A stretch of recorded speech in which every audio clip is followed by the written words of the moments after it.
don't know about you, but I grew up with a house full of siblings.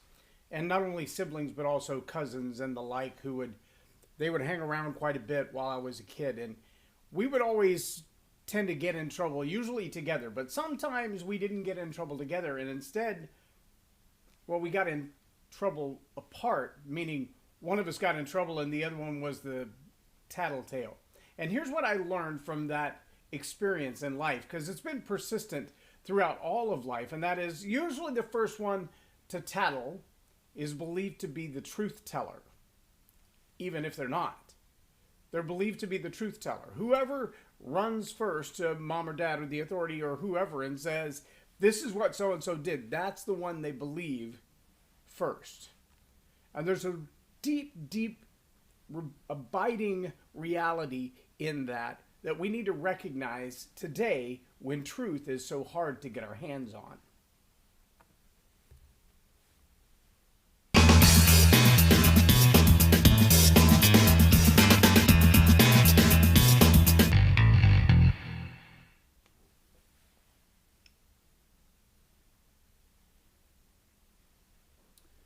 I'm J Loren Norris with Leading Leaders Podcast, and I think one of the challenges that I find these days with young people especially, but it happens with grown-ups as well, is the ability to distinguish truth from facts that are kind of made up to support the ideology, but they really don't go back to the foundation of truth. See, it's really easy to come up with a whole lot of facts and statistics that point you in a certain way, bold statements that sound like they ought to be true, but they're not. It's the tonality that makes them sound true. It's the authority of the person speaking that makes them sound true. It's the evidence that is presented that makes them sound true. But how many of you know that there are times when evidence is presented that just simply isn't true? When the evidence is presented, the facts are there, they're present, but they're not the whole truth. Remember when we have seen all the old movies about someone being sworn into court, or maybe you've been in a court of law for a jury duty or something of that nature, and you've seen someone sworn in, and they ask them to tell the truth in 3 parameters. The truth, the whole truth, and nothing but the truth. So let's kind of dig into that for a minute. See, what we know is that when truth is persistent, it always prevails. When truth is not persistent, when truth is not consistent, when truth is suppressed, it doesn't prevail. Truth doesn't win when you only tell part of it. Nope. Truth doesn't win when you only tell it once, and the non-truth tellers, the fact presenters, the counter-truth presenters are presenting something other than the truth, but they're doing it so loudly, so often, so commonly that it's just really hard to compete, if you will, with their narrative. See, the narrative is really important. The narrative sometimes is more compelling than the truth. Maybe you've heard that old phrase, the truth is stranger than fiction. Well, it is most of the time. When you tell somebody the truth about what actually happened at an event, chances are they're going to be like, wow, I can't believe that really happened. That is a very common statement. I can't believe that really happened. Shock and awe, surprise that the truth really happened. Why? Well, because we're so used to the narratives. The narratives about how things should be, how things ought to be, how things even were. You notice in the last decade or less, there's been a whole lot of work to rewrite history.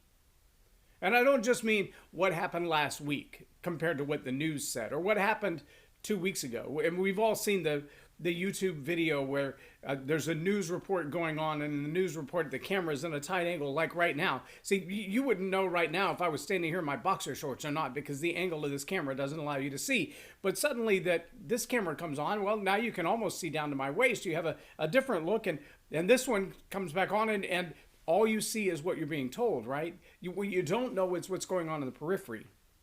Well, there's the news story where they've got a huddle of people gathered in front of the camera, and they've got, everything walled off with signs, and it looks like There's a riot going on, like a gigantic protest. The streets are filled with people based on the camera angle being really tight like this. But then there's somebody standing about half a block away with a cell phone recording it and uploading it to YouTube. And they're showing that in the middle of the scene where this little very narrow camera angle is, around it is nothing. Nothing. There's nothing going on. There's no crisis. There's no protest. It's, maybe 10 people gathered together in a huddle, and that includes all the cameramen and the journalists. They're just making stuff up. That's not truth. That's a narrative. That's a story that's being made up to promote an idea or a concept, generally to gin up some fear. But when that video comes out that says, no, this is what the scene really looked at. Let's look at a broader angle. Let's look at the whole picture, the truth, the whole truth, and nothing but the truth. See, sometimes we get the truth and it's told once or twice, and then suddenly somebody's got another picture of what the truth ought to be, and they start to add a little to it. Maybe they embellish a little bit. Here's what I thought about what I saw. You've seen this recently in journalism as well. A journalist who's supposed to report on what actually did happen, the facts that actually can be proven, and instead what you get is, well, so-and-so did this because. Well, the minute they say because, there should be a whole new string of facts. But often what we get is because, and then there's an implied motive or an inserted narrative. The truth, the whole truth, nothing but the truth.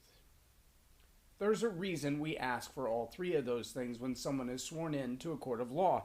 And it has a lot to do with the fact that we don't need you to make up narrative. We don't need your opinions added. If it was an op-ed piece, fine, give us your opinion. But don't give us your opinion and report that as facts. The minute there's a because, there should be a transition to a new set of facts. The car crashed into the house at 62 miles an hour, drove through all 4 bedrooms and out the other side and landed in the pool. Because there was an alien, because there was a cow in the road, because they lost control of their car when they fell asleep, because the steering wheel locked when the car died and there was no power to steer it, and so it just kept going on its own momentum, or because the people who lived in that house all wore pink tennis shoes and the driver of the car hated pink tennis shoes. See, that last because, that's conjecture. That's opinion. It's really hard to prove that he hated pink tennis shoes, unless maybe somewhere he stated the fact that he hated pink tennis shoes, and it's posted, it's written, it's documented, it's been evidenced before. Then that becomes perhaps a new set of facts. But throw a because into a report, into a statement of fact, doesn't make it a fact.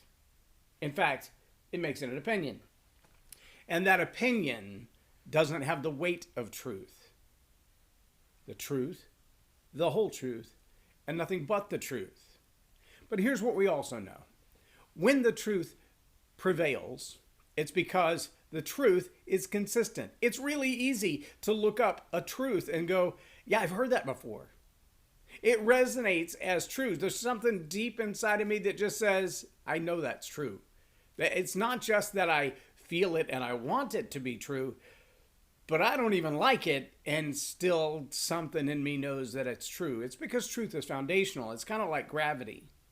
We don't necessarily like gravity, especially those of us who are getting older, and gravity is having more toll on our body parts and keeps telling the scale that I'm heavier than I really am. But gravity and that scale together, I think it's a conspiracy. That's what I think. But there's something about us that knows that gravity is irrefutable. And there's something in us that knows that truth is irrefutable. Truth is just what it is. Now, of course, there are lenses through which we look at truth. There are ways that we perceive truth. There are ways that we receive truth. But that doesn't change the truth. The fact that truth is consistent, that truth doesn't care about my opinion, truth doesn't care about my wants and disapproval, truth just doesn't care. And it certainly doesn't care about my feelings. No, truth is persistent. Truth is consistent. Truth is the same all the time. Now, whether what you say lines up with the truth that is already persistent and consistent, that's about your level of integrity. And if you're reporting the news or you're delivering information, then you should do everything in your power to find the truth and align what you say, what you think, what you believe, and how you act with that truth. Because when truth is consistent and truth is persistent, it will prevail, except when it's suppressed.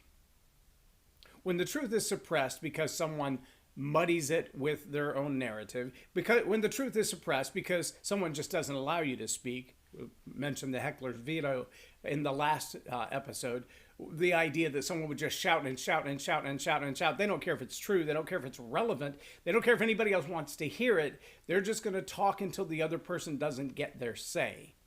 That's one way of suppression. Another is simply to remove the opportunity to speak, to suppress someone maybe from a social media platform, or from the ability to speak out in a school board meeting, or the ability to speak out when their voting is not recognized because they didn't show up to the ballot box on time or whatever. There are various ways to suppress the truth, and it doesn't make it less true. It just makes it harder for the truth to prevail. And the challenge is, what happens in life when truth doesn't prevail? Well, that answer is really simple. When truth doesn't prevail, we're led by lies. And when you're led by lies, you're going to find that your life is, well, it's a mess. Because you're believing things that didn't happen. You're following sets of ideas that, well, they don't have the truth behind them. They don't have the ability to bring about the change that you would want to see in your life. They don't have the ability to truly transform your mind and your emotions and your will. Lies are for the purpose of manipulating you, and usually to the benefit of the liar. Very seldom are lies for your benefit. No, lies are always about the bad guy, the liar, the deceiver, the one who wants to take you down the wrong path. That's why lies are told. It's not for your own benefit. The exception might be the illusion that the lie, when the question is asked, do I look fat in these pants? And the answer is, no, you look fine in the pants.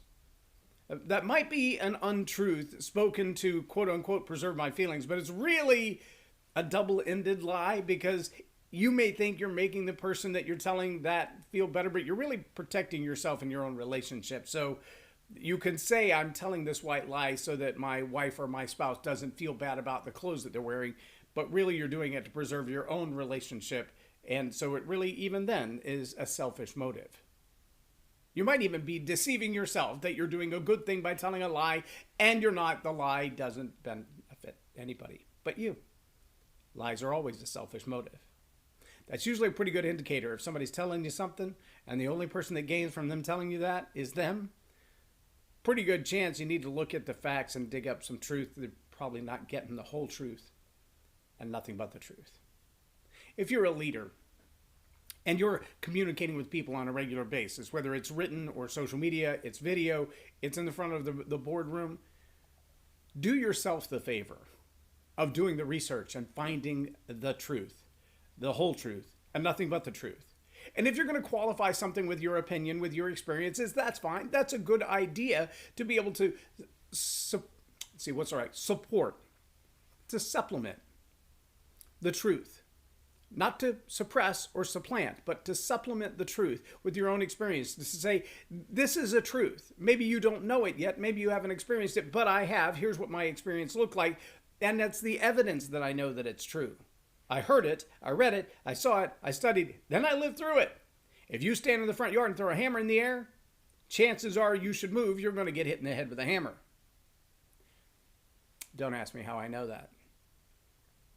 See what I'm saying? You can supplement the truth. Just don't suppress it or supplant it.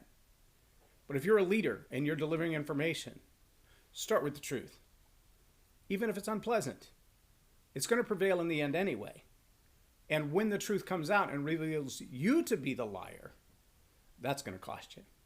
I'm J Loren Norris with Leading Leaders Podcast for Tell It Like It Is TV.